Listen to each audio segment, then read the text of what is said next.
ин лаҳза як қиссаи аҷибе ва қиссаи тарбиявие бароятон нақл мекунам дар бораи ҳаёти зану шавҳар.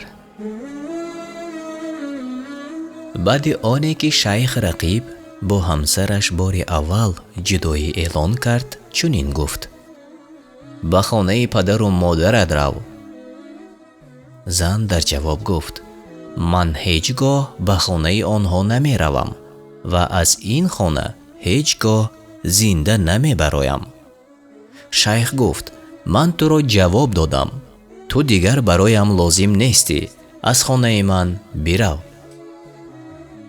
зан дар ҷавоб гуфт: ман намеравам то вақти баромадани муҳлати идда ва ту маро пеш карда наметавонӣ то ин муҳлат ва дар ин муддат ту маро бояд таъмин намоӣ. шавҳар гуфт: ин чӣ саркашиву бешармӣ? зан гуфт: ман туро аз суханони Аллоҳ таоло зиёд ҷазо надодаам. эй паёмбар, агар занонро талоқ медиҳед, ба вақти идда талоқашон диҳед ва шумори иддаро нигаҳ доред ва аз Аллоҳи якто парвардигоратон битарсед ва ононро аз хонаҳояшон берун накунед ва аз хона берун нараванд, магар он ки ба ошкоро кори зишт кунанд. инҳо аҳкоми Аллоҳ аст ва ҳар ки аз он таҷовуз кунад, ба худ ситам кардааст. ту чӣ донӣ, шояд Аллоҳ аз ин пас амре тоза падид оварад. сураи Талоқ ояти 1. ин суханҳоро шавҳар шунид ва дар болои қаҳраш чизе пушти лабонаш гуфту ба қафояш гашту рафт.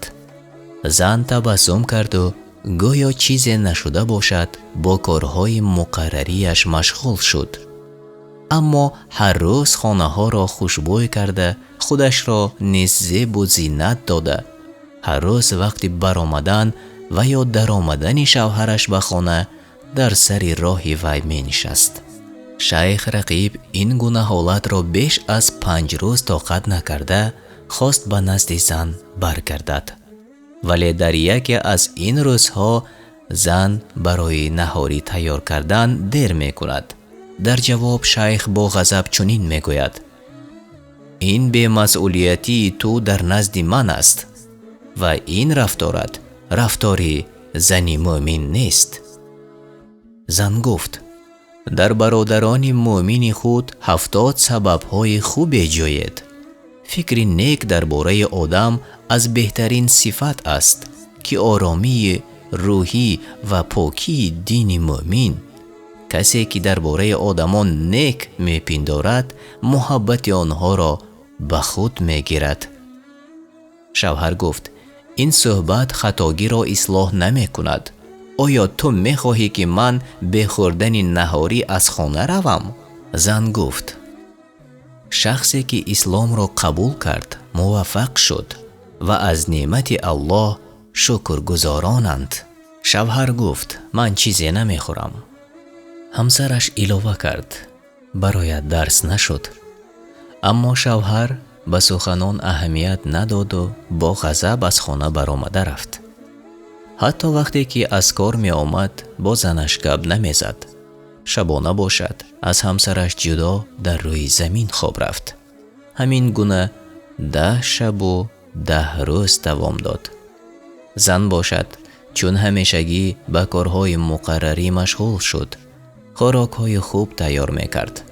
шабона бошад, беҳтарин сару либосашро пӯшида, худашро хушбӯй карда, сухани зиёд нагуфта, дар ҷогаҳи худ хоб мерафт. шаби 11 бошад. шавҳар чун муқаррарӣ ба поён хоб рафт. аммо дери нагузашта ба назди ҳамсараш ба боло баромада хоб кард. ҳамсар хандакунон пурсид: ту чаро боло баромадӣ? шавҳар гуфт: ман ғалтидам. зан гуфт: одатан аз боло ба поён меафтанд, аммо ту аз поён ба боло афтидӣ? шавҳар бо табассум гуфт: کشیشی بالای تخت خواب زن از کشیش زمینی سخت بوده است. اگر همه زنها مثل این زن می بودند، جدایی بین زن و شوهر نمی شد و تمام نافهمی های عائلوی از بین می رفت.